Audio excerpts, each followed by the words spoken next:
What's up, everybody? Welcome to Move the Sticks. DJ Buck with you. Buck, how you doing, man? Man, I'm good, DJ. Anytime we get close to the football weekend, I'm excited. I'm excited about the college slate of games, but also the NFL has a few notable games on tap.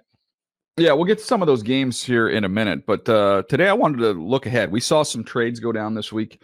We've already seen three, kind of interesting trades, including two for receivers with Devontae Adams and Amari Cooper on the move. But I want to make the argument today, or at least hear a defense of it, and you can go on one side or the other, of after this week with a loss. Like, why should this week be the week? I think we can make a case for some of these teams that it's not too early to start looking to next year and start trying to accumulate some assets, get some draft picks. So I want to run through a list of teams, Buck, as we start off, and you tell me what they lost this week. I'm not saying they're a hopeless team, but I'm saying let's be honest with where we are, and should we consider selling? You ready? 7 weeks in, we're already talking about 17-game season, but it's a 17-game We're going to punt on the season after week 7. Okay, and some of them are tricky, and I'm going to tell you why. This first one that I'm going to give you, the New England Patriots are currently in last place at 1-5. I would argue you can't sell off any assets because you have a quarterback in its infancy. With Drake May, you have to do whatever you can to help him get off the ground. You got to get that plane off the runway, Buck. So we can't take any resources away. I mean, I don't know what assets they have to sell off on offense that could help. I mean, who are we selling off? True. They're down at the bottom of the barrel. I think what they are, and I think Jeremiah Mayo has kind of confirmed this, like they're a couple seasons away from being what they want to be. I don't think if you're the Patriots, you can turn down anything that has significance when it comes to what you can get in return for draft capital. There aren't any sacred cows, as they would say, outside of the quarterback. I don't know if there's anybody that would say, nope, he's untouchable. How about the defense, though? Like, I mean, could somebody? I wouldn't trade, Hunter Henry, who's kind of a stabilizing veteran. You've got a talented back that people could ask for. They've got a 1 or 2 functional offensive linemen. Like, I'm not doing anything on the offensive side of the ball. If you want to cherry pick someone off of our defense, that I'd be willing to listen to that. But I whatever you have there, you can't. I just don't think you can deplete the resources for Drake on offense. I mean, now you got to give him somebody to work with. Yeah. Right now, doing the preparation for the game, they played 5 different offensive line combinations, so they haven't had any stability, any continuity or consistency on that side of the ball. Wide receiver, you don't have a notable or established number 1 receiver. You talked about Hunter Henry being a guy, but maybe 4-5 years ago, Hunter Henry would be someone that we would really game plan and talk about, like building it around. I think they have to be in let's get better mode at all times. And depending on the player that you want versus what you're willing to give up, I would consider any and everything to try and build this team for the future. The next one is pretty obvious because they've already started selling. That's the Cleveland Browns. Oof. Wow. Zadarius Smith. I mean, I would imagine he's not going to be there much longer. Yeah, I mean, like Zadarius Smith, I've seen like the name pop up. You have some others on the defensive, in the secondary that you got big money contracts that maybe you can get off the ground. But the biggest issue that you have in Cleveland, none of the other guys. It is the elephant in the room that no one wants to talk about, but you're stuck with a quarterback that is making a ton of money, and there is nothing you can do unless you bite the bullet. Well, there is something you can do, though, because I'll push back on that. And I'll say the thing you can do is if you look at the instead of looking at the salary for the individual player, if you were to organize your team and if you want to look at it on a spreadsheet and say this is what we're allocating to the quarterback position. So the way that you solve that riddle and that problem is you lose a lot of football games and you draft a quarterback who comes in at a very low number. And he can literally that first contract, while you won't get the benefits of the first contract to be able to load up the rest of your roster because your quarterback position is still going to have a huge outpay with what you're paying the group. But that's how you do it. I mean, that's basically the Denver Broncos model. They ate the Russell Wilson deal, but they replaced him with a incredibly cheap rookie quarterback in Bo Nix. That's how they can pull that off. So we're talking about tanking, basically. We're talking about getting to week 10. I don't know that they have to try to tank. If they just keep playing like they're playing, that's pretty much it. Do we ever tell number 4 that we're sitting them down? do we ever tell Deshaun Watson that we're going to sit him down? Or do we continue to play this game with him? Because I was always hopeful that Deshaun Watson would turn it around, right? You're not a 3-time Pro Bowler. You don't do the things that he did the first 4 seasons of his career and completely lose it. That said, it's been a long time since we've seen him play really good football. And between the sabbatical, the suspension, the sabbatical was the self-imposed holdout that he had his last year in Houston. The suspension, which was like almost an entire season, the injury from last year, and then this year, DJ, it's 4 years. I mean, 4 years is a lifetime. I mean, the average career span is 4 years. What's the likelihood of him coming back? And I would say it has nothing even to do with the talent. It has more to do with the body language and I would say the apathy that he displays when it comes to all of it. It's very defeated. It's very defeated when you watch. It's very defeated. And how do you sell hope to the people of Cleveland when your quarterback is like that? When your quarterback's body language is bad and it doesn't appear, not saying that he doesn't care, but it certainly doesn't appear that he cares. Man, that's a hard sell, man. It's a hard sell every week. And it's a hard sell if we pull people aside in the locker room. It's a hard sell to suggest that the people in the locker room believe that he's the guy that can get it done based on how it's played. I feel, and I made the call after the second week of the season. I said the Panthers will have the first pick in the draft. I felt good about that prediction. I will say, I don't know how high up the pick is going to be, but whatever mock draft you do, everybody should pencil in a quarterback to Cleveland because they have to. They have to get somebody else in that spot, and it has to be somebody that's cheap in order to make the money work and be able to get around the money that Deshaun's making. So I look, they've already started selling. Whether or not he plays out the rest of the year as a starter, who knows? But I just, it feels like that is a very narrow path for them to travel, and they have to find a quarterback in the draft, and they have to move on at that position. So we'll see what other assets they possess besides Zadarius Smith, but I would imagine they'll get a lot of calls on their players. So we're in the same camp on Cleveland. So I would say so far, New England is a mix. Cleveland is a 1,000% they should sell. I'm going to. Now, I don't want to put you in a bad spot here. Come on, I know. Look, I don't want to put you in a bad spot. You can't talk about the Patriots and the Browns and not talk about the Jags. I mean, we have to go. DJ, if you're looking at a 1-6 mark, you have a quarterback on a big deal. You have to at least start thinking about, like, hey, who's going to be here? You already saw the trade where Harrison goes away. What was your take on that, by the way? Give me your take on that. I didn't ask you about that. My take would be if I'm being honest and transparent, I would say this. We've heard Gino Auriemma, the coach from UConn, talk about just the importance of body language on the team. I would say that Roy Robertson-Harris, on multiple occasions, exhibited poor body language that didn't make him appear to be all in when it came to it. And when you have a loss like you had on Sunday in London, I think what you do is you start combing through the film very carefully, looking to see who's about it and who's not. And I'm not saying that he wasn't about it, but I would say that given what they got in return for him, look, DJ, now we're trading people for 2026 additional 6-round picks. That is basically giving a player away for a bag of potato chips. Because that's what we're saying. Because we know what the value of a 6-round pick is in reality. In the building, a 6-round pick is like a priority free agent. It is a free agent that you just want to make sure you secure. You want him on your team. You don't have high hopes for a 6-round pick. That's basically what you get. And so when you say not next year's draft, but in 2 drafts, we're going to take a priority free agent for this player, you're just trying to get him out of the building. Yeah, no, it's hard to look at that any other way, man. When you look at the rest of the roster, though, like the name, and I haven't looked at the contract stuff, but Christian Kirk, I don't think would be one. You don't think he'll get moved? The only reason here's why I would say that. If one, you paid the quarterback.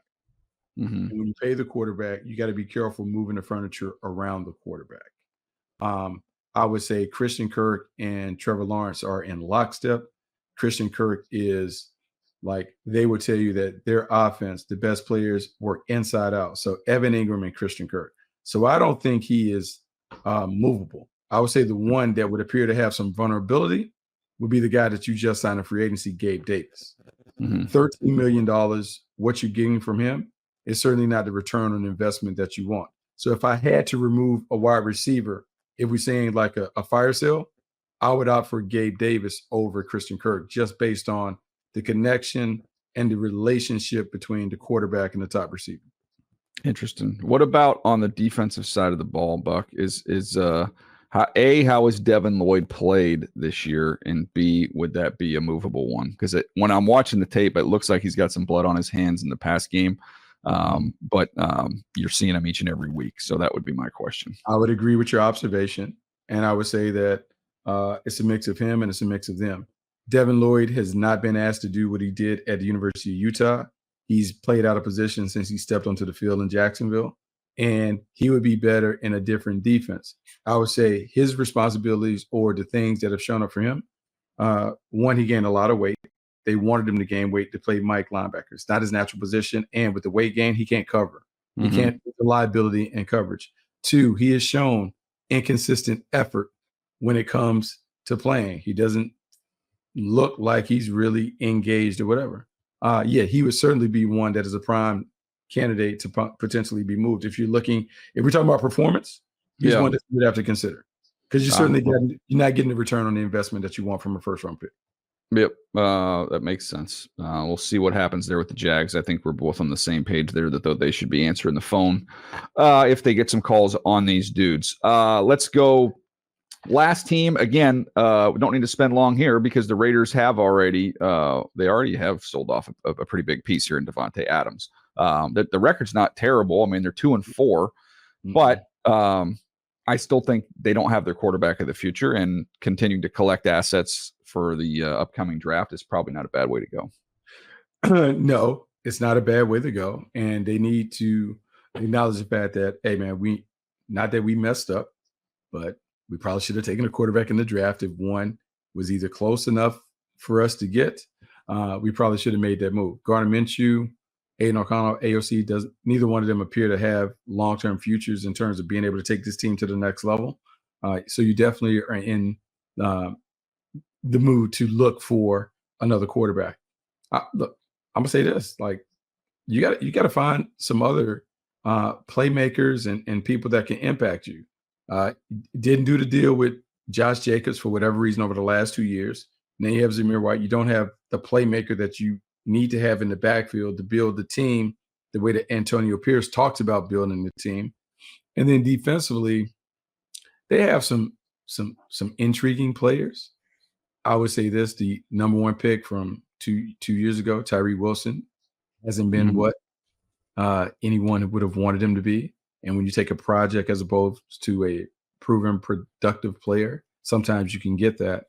I don't know, DJ, but I think they certainly have to be in the mood to upgrade the team by any means necessary.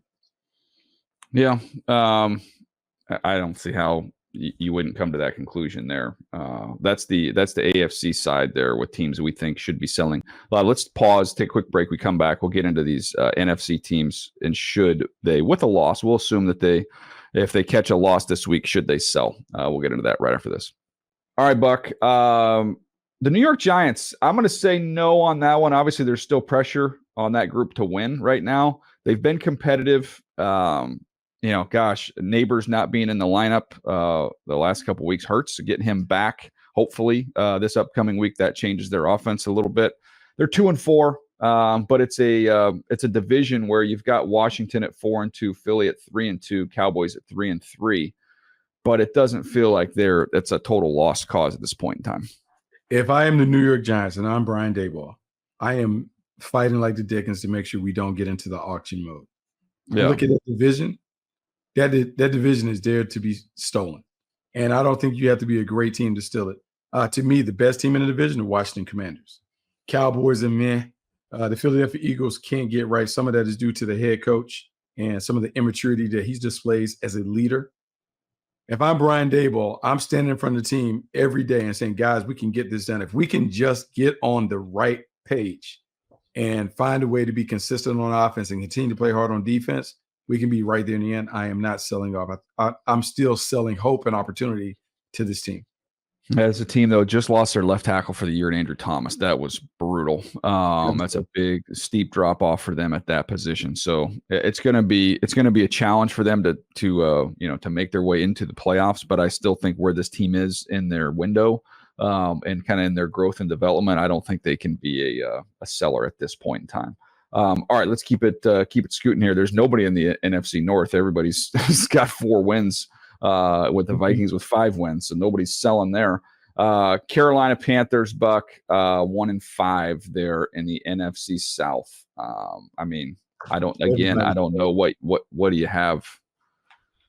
Nothing. I mean, everybody's available. I mean, the guy that you thought was your franchise guy, you have to put him on the auction block too. And Bryce Young, you got the bump immediately by putting Andy Dalton in, but they've gone back to being who they are. You have a bunch of receivers who you can look to find better replacements, from the draft pick last year and Jonathan Mingo to Deontay Johnson. I mean, look, you have some things that are available if people want.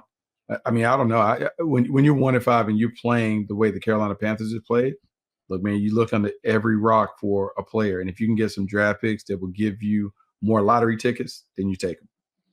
Yeah, if I'm going to give Carolina some good news here, is that you did hear that the practice window has opened up for Brooks, so you get a chance to get a talented running back in the mix there. That'll be fun to watch. Hopefully he gets his opportunity. Jonathan Brooks, a fun player to study. So you've got him. You've got Leggett, who has made some plays as a rookie receiver. You've got a rookie tight end and Jatavian Sanders, who has made some plays. So it looks like this recent draft class has a chance to hopefully be some key pieces for them moving forward. But yeah, they are still all arrows pointed towards next year with where they are in their development. All right, last one here. Let's just hit one more. The Rams. I don't know that many people thought they would be bringing up the rear in that division, but here they are, 1-4. They've had a bunch of injuries, getting some guys back, it looks like.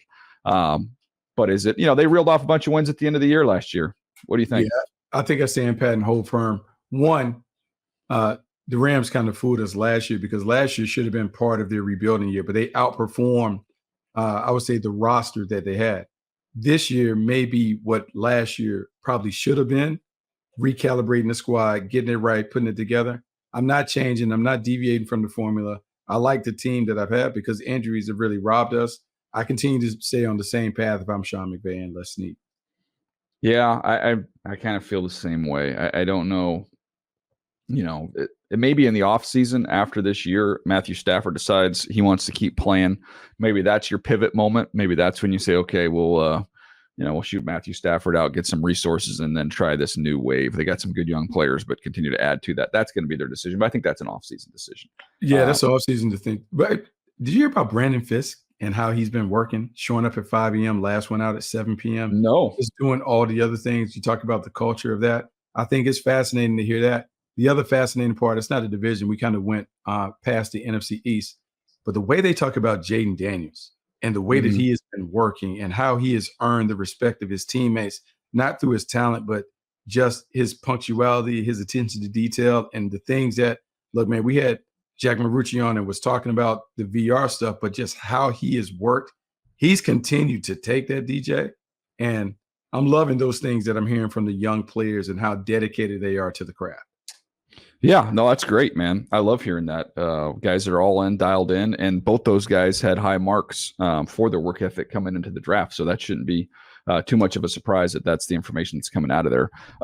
Buck, let's get to the game of the week here. We always look at one game every week, and we got our eyes on one this week. Oh, DJ, I love it. I got you, man. It's time for the game of the week presented by DraftKings Sportsbook. This week, it's the Lions at the Vikings. The spread is -2, favoring the Vikings. The over-under is 50. And when you talk about games of the week, DJ, like the thing that we look for are teams that are evenly matched, teams that have significant stuff on the line. This is as good as it gets in terms of being able to look at a division.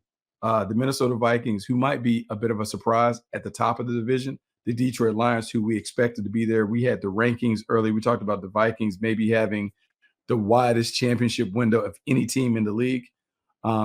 They're proving that. The loss of Aiden Hutchinson certainly hurts their defense. But man, you talk about two teams that appear to be built the right way. I don't know if it gets any better than watching Detroit and Minnesota square it off. Yeah, there's a couple interesting nuggets getting ready for this one and looking at it from the next gen stats stuff. Sam Darnold completed just 2 of 10 passes for 53 yards against the Jets man coverage in week 5 after having led the NFL in yards per attempt, touchdown passes, and total EPA against man coverage through the first 4 weeks of the season. Curious to see how the Lions defense is going to choose to play that. And then another one here, the Vikings defense has used 6-man fronts, league high 35.9% of snaps this season, more than double the rate of the next closest team. So it'll be interesting to see in a game where I'm fully expecting a Dan Campbell coach Detroit Lions team to come out and try and mash, to try and come out and establish the line of scrimmage and the physicality in this ball game.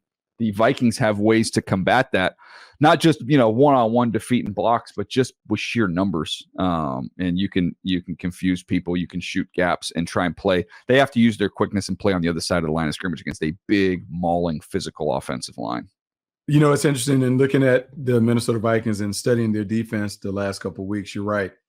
You won't necessarily fight fire with fire. You'll fight fire with aggression and smoke and mirrors when it comes to their defense. Brian Flores continues to be one step ahead of the posse when it comes to defending people. The mix of like all out pressure disguises with a little bluff and bait game that he's playing in terms of whether we continue to blitz, whether we back out, play a bunch of different zones. They have all that. And, the one thing that we haven't seen a team really do is knock the Lions behind the sticks on early downs and force Jared Goff to be a drop back passer as opposed to a play action passer, because it's different. He is deadly when he's able to operate on time, on schedule, and use the play action pass to create big voids in the defense, and he targets them. But if it becomes a drop back game where everyone knows it's an obvious passing situation, and now you can heat them up without having to worry about Gibbs and Montgomery, game tilts towards the Vikings. And I think you could probably say the same for the Detroit Lions if they're facing Sam Darnold. Take away the play action game by bottling up the run early, taking away the easy so they're not on schedule, and then make Sam Darnold have to play a traditional drop back style of quarterback. It comes down to both quarterbacks and which one plays well, but a lot of it will be dictated by the success of those defenses on those early down situations. One of the things that's fascinating to me from a scheme standpoint is that you think about all those looks where the Vikings are going to throw everybody up at the line of scrimmage. You talked about the play action working for Detroit. One of the reasons why that is because they manipulate the second level of the defense. They're able to pull that second level up, and they're able to work behind them. Well, when you have everybody, there is no second level of the defense. It doesn't exist. It's all and you've got droppers.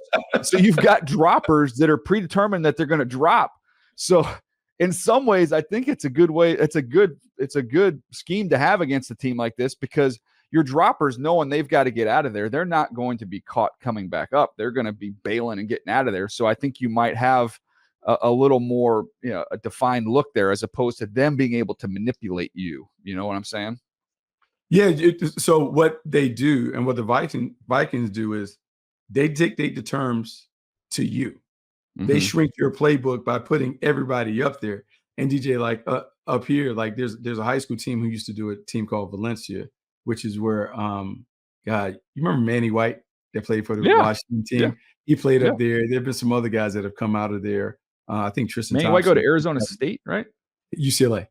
Oh, UCLA. There you go. Manny White. Yeah, he played at UCLA, but they put 7 up at the line of scrimmage. And DJ, you got to spend your whole time thinking, are they coming? Are they not coming? Yeah. It really changes your thought process. And what the Vikings have done is they have taken that to the nth degree, because they have acquired a bunch of old school veterans who played a lot. And some of those other guys, Harrison Smith, those guys, Shaq Griffin, they can kind of get in and out and do a bunch of different things. It's a very difficult scheme to go at. That said, the Detroit Lions are so explosive because their personnel, when they get the ball in the hands of St. Brown and Jameson Williams, Gibbs, and those guys on the perimeter, it's problematic. It's a great game to watch. Yeah, I think it's the game of the week, no question. I'm looking forward to that one. I think I ended up picking Minnesota, but this could go either way in really what has been clearly the best division in football, the NFC North. We talked about it before the season. The NFC North and the AFC North are the best two divisions. Well, the NFC North has more than lived up to it. The AFC North, Not exactly what we thought it was going to be. Yeah, not at all. So download the DraftKings Sportsbook app now. Use code MTS. New customers can bet just $5 to get $200 in bonus bets only on DraftKings Sportsbook with code MTS. The crown is yours. Well, there you go. That's the game of the week. Looking forward to that one. Lions, Vikings. We will be back tomorrow. We got another episode coming your way. We will look at the contenders. We talked a lot about kind of those last place teams today, buy or sell. Where are they at in their windows? Tomorrow we will look at the teams at the top, and we'll have a little draft here. We'll draft the contenders on tomorrow's episode. Be on the lookout for that. We'll see you next time right here on Move the Sticks.